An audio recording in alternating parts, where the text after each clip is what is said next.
Hello प्यारे बच्चों, आज हम अध्याय 4 के एक अगले आर्टिकल की पर चर्चा करेंगे। हमने द्विघात समीकरण पढ़े, उनको हल द्विघात समीकरण के मूल ज्ञात करने की विधियां पढ़ चुके।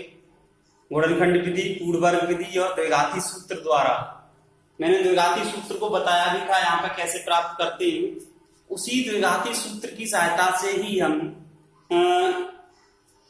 मूलों की प्रकृति ज्ञात करेंगे। अब द्विघात समीकरण के मूलों की प्रकृति, तो देखिए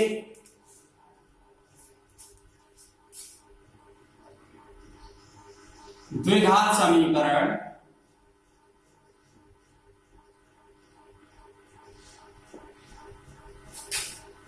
ax² + bx + c बराबर 0 के जो मूल होते हैं वो के मूलों की प्रकृति कैसे ज्ञात करते हैं। वास्तविक मूल कब होंगे, काल्पनिक कब होंगे और वास्तविक और भिन्न भिन्न, वास्तविक और बराबर और काल्पनिक मूल, ये 3 प्रकृति होती है इसकी। तो देखिए द्विघात समीकरण दिया है कि दो पहली कंडीशन है कि दो वास्तविक तथा भिन्न भिन्न मूल होंगे तथा भिन्न भिन्न मूल होंगे यदि इसका जो विविक्त कर होता है इसी को बोलते हैं विविक्त b² - 4ac b² - 4ac is greater than 0। इसे बोलते हैं हम विविक्त कर d। क्या बोलते हैं? विविक्त कर बोलते हैं d। अगर d इज ग्रेटर देन 0 है तो भिन्न भिन्न मूल होंगे, वास्तविक तथा भिन्न भिन्न यानी अलग अलग होंगे। b² - 4ac ग्रेटर देन 0 यानी abc का मान निकाल लेंगे हम यहाँ से। abc का मान निकालने के बाद b² - 4ac का मान निकालेंगे। किसका? b² - 4ac ग्रेटर देन 0 का मतलब वो है जिसमें सभी संख्याएं धनात्मक होती हैं। जो वास्तविक संख्या धनात्मक होती है वो सभी शून्य से बड़ी होती हैं और शून्य तो शून्य के बराबर होगा ही। और जो शून्य से छोटी होती है, जो वास्तविक संख्याएं शून्य से छोटी होती है वो सभी ऋणात्मक होती हैं। कैसी होती हैं? तो इस द्विघात समीकरण के दो वास्तविक तथा भिन्न भिन्न मूल होंगे यदि b² - 4ac is greater than 0 यानी इसका मान शून्य से बड़ा है यानी धनात्मक वास्तविक संख्या में प्राप्त हो रही है। दूसरी कंडीशन है दो वास्तविक तथा बराबर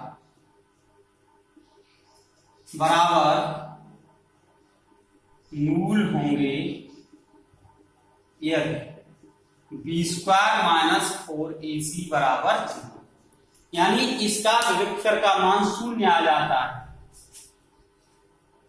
विविक्त कर का मान यानी b² - 4ac का मान शून्य प्राप्त हो रहा है तो उस द्विघात समीकरण के मूल वास्तविक भी होंगे और बराबर भी होंगे, ये ध्यान रखेंगे। तीसरी जो कंडीशन है काल्पनिक मूल होंगे।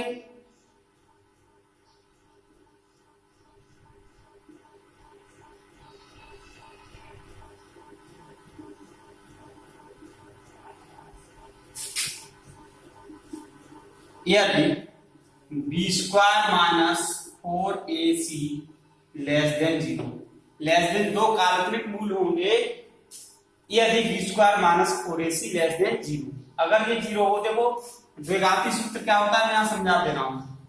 लेस देन 0 का मतलब ये है कि शून्य से छोटी संख्या, पहले बता चुका हूं। देखिए द्विघाती सूत्र क्या होता है हमारा, मैं इधर बता रहा हूं। द्विघाती सूत्र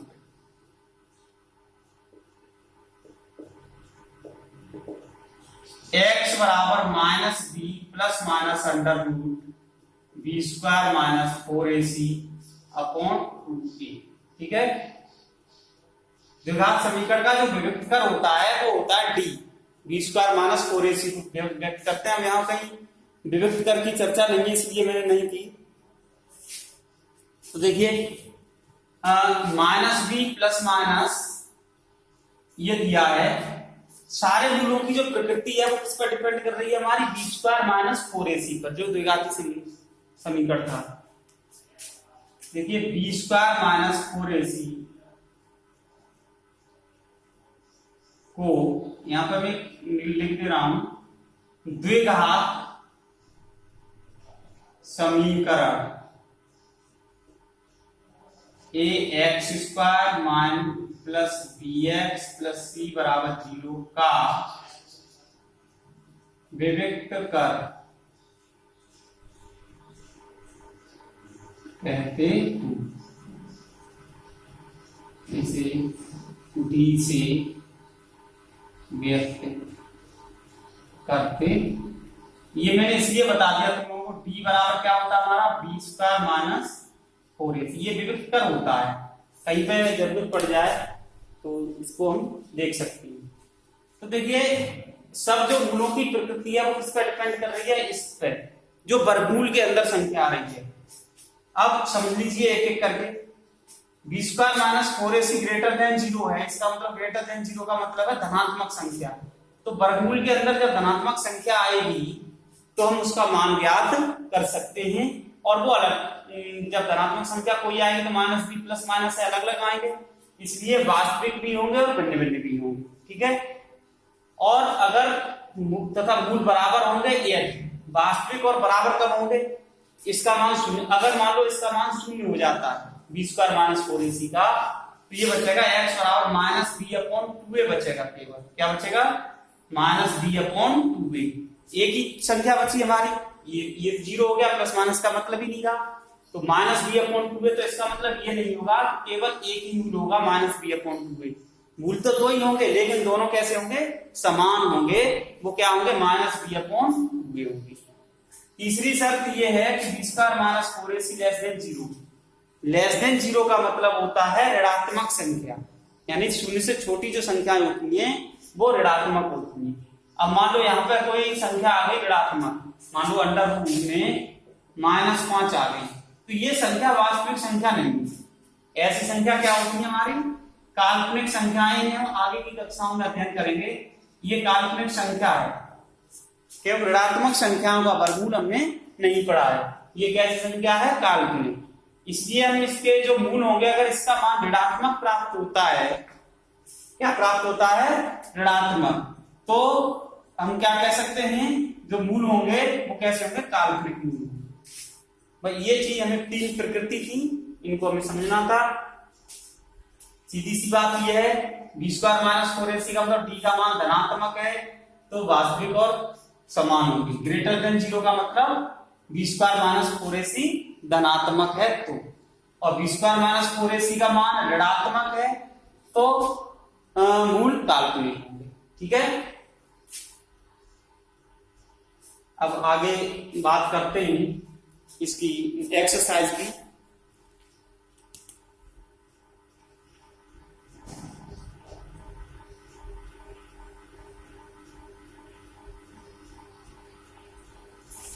ठीक है, मैंने विभक्त कर की परिभाषा भी यहाँ लिख दी है, इसमें पूछा भी गया था एक एग्जाम्पल में। चलिए अब एक्सरसाइज की बात करते हैं।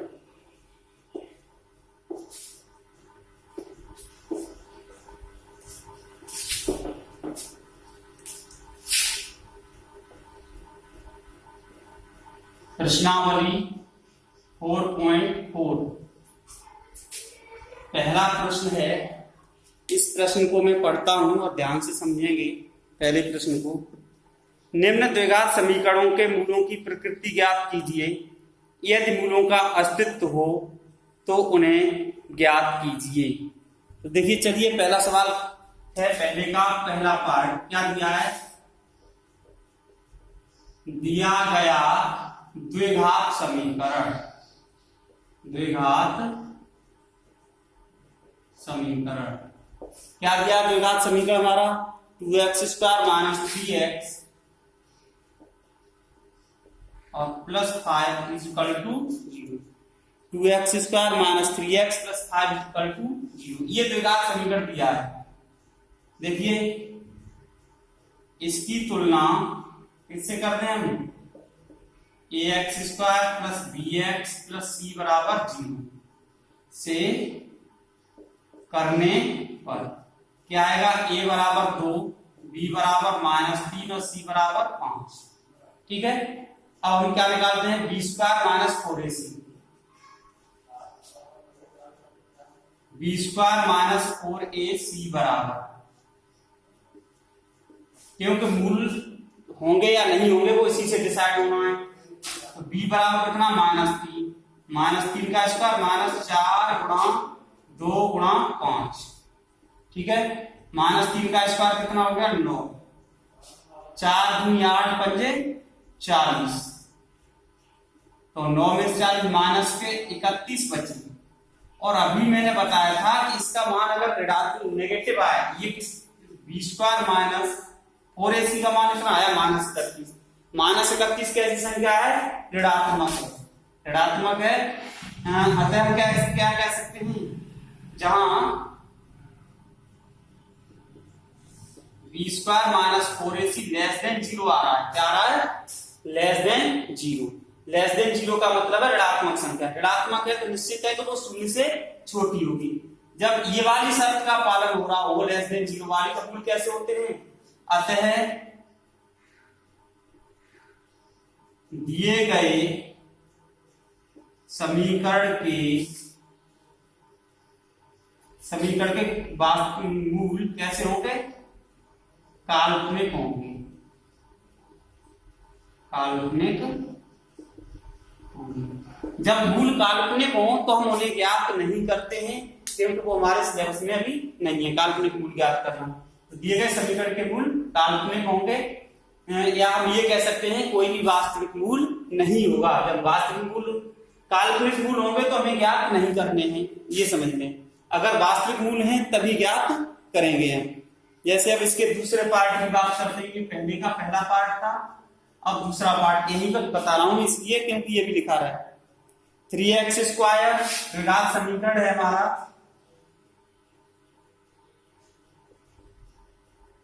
(3x² माइनस 4√3x और +4 बराबर 0, +4 बराबर 0। देखिए मैं अब यहां पर लिख रहा हूं, जहां इससे कंपेयर करेंगे तो a बराबर कितना है, 3, b बराबर -4√3 और c बराबर है हमारा 4। तो सबसे पहले b² माइनस 4ac का मान निकालो। अब देखिए b² माइनस 4ac बराबर विभक्त कर बोलते हैं इसे, तो b² का मतलब -4√3 का होल स्क्वायर, -4 गुणा 3 गुणा 4, b² 4 और a का मतलब कितना 3 और c का मतलब 4 निकाल लीजिए। देखो माइनस का स्क्वायर हमेशा प्लस होता है, तो 4 का स्क्वायर कितना हो जाएगा, 16 और गुणा इससे वर्गमूल हट जाएगा, 16 गुणा 3 -4 चौक 16 और ये हो गया 48। कितना हो गया, 48 माइनस 48, ये क्या आ गया, इसका मान 0 आ गया। इसका मतलब है दिए गए समीकरण के मूल कैसे होंगे, अतः दिए, यहां पे एक चीज लिख देते हैं, जहां b² माइनस 4ac बराबर 0 है,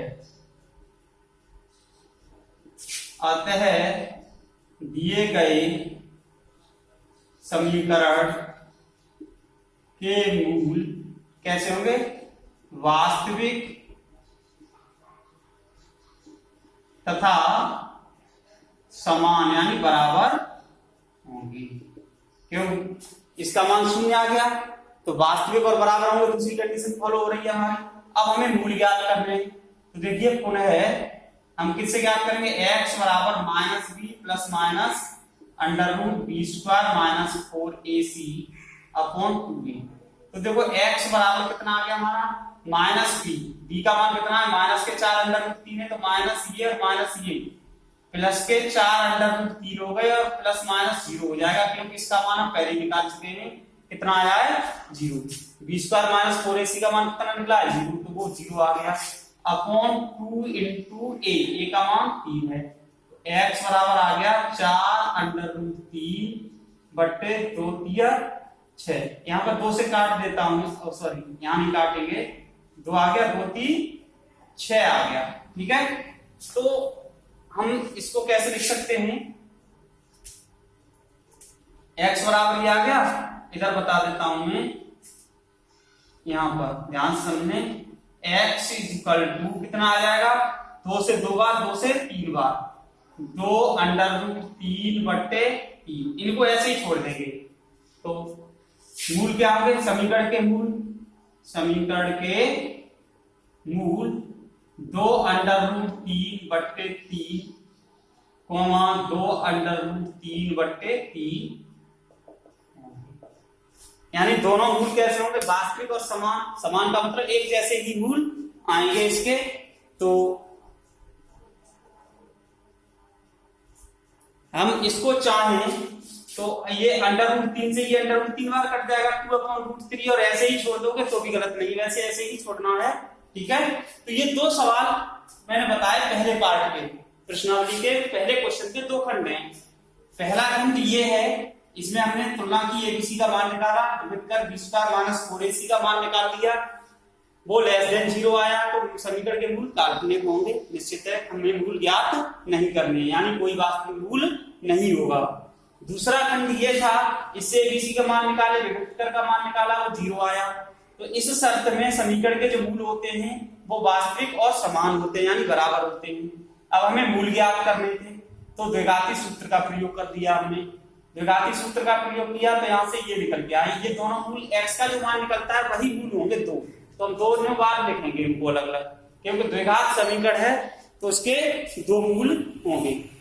इसका एक खंड मैंने छोड़ दिया है तीसरा, वो तीसरा खंड आप स्वयं करोगे, हम इसके तीसरे खंड को स्वयं हल करना है। अब अगले क्वेश्चन की बात करते हैं, प्रश्न संख्या 2 की।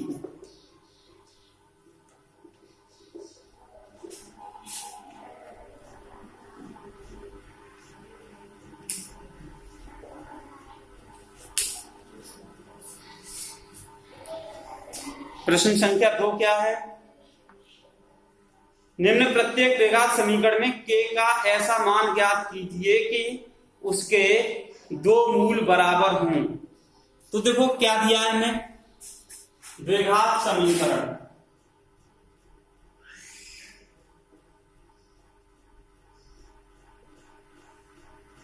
क्या दिया गया है 2x स्क्वायर प्लस kx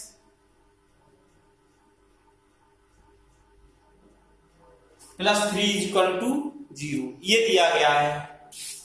मैं यहां पर लिख देता हूं, देखो जहां द्विघात समीकरण का मान रूप हम पूरा चैप्टर पढ़ते आए, लास्ट एक्सरसाइज चल रही है, क्या होता है ax square plus bx plus c बराबर 0।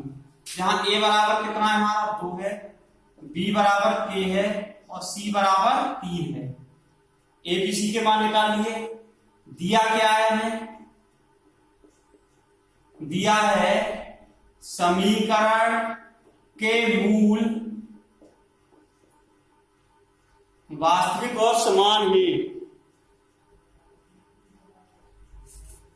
द्विघात समीकरण के मूल समान हैं, ऐसे लिख दो समान हैं।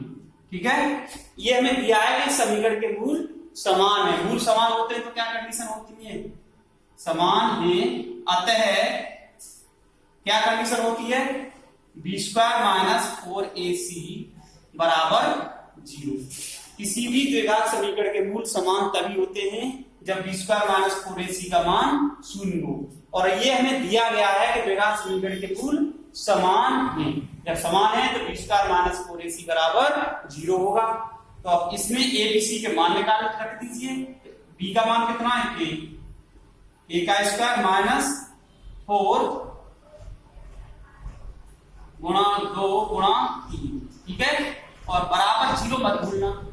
ये समीकरण बन गया ये। अब ये a स्क्वायर माइनस 4 गुणा 24 बराबर 0। और के स्क्वायर बराबर आ गया 24, के बराबर आ गया कोई वास्तविक संख्या है प्लस माइनस आएगा के बराबर प्लस माइनस अंडर रूट 24, और इसको हम कैसे लिख सकते हैं प्लस माइनस अंडर रूट में 4 गुणा 6, 6 चौक 24, तो 4 का जो वर्गमूल, ये इसलिए लिखा कि 4 का जो वर्गमूल है 4 का 4 पूर्ण वर्ग है तो इसका वर्गमूल होता है 2 अंडर रूट 6, तो ये के का मान ये आएगा। इसी प्रकार से हम इसका दूसरा खंड हल कर सकते हैं के x into x minus 2 plus 6 बराबर 0। पहले हम इसको द्विघात समीकरण बदलेंगे और इस प्रकार से उसको हल कर लेंगे। तो आशा करता हूं ये समझ में आएगा, मूल समान हो तो सीधे से इस पर ये अच्छे प्रश्न हैं, इस प्रकार का एक क्वेश्चन आने की संभावना रहती है। आगे इस चैप्टर को कल फिनिश कर देते हैं। आज इतना ही, धन्यवाद।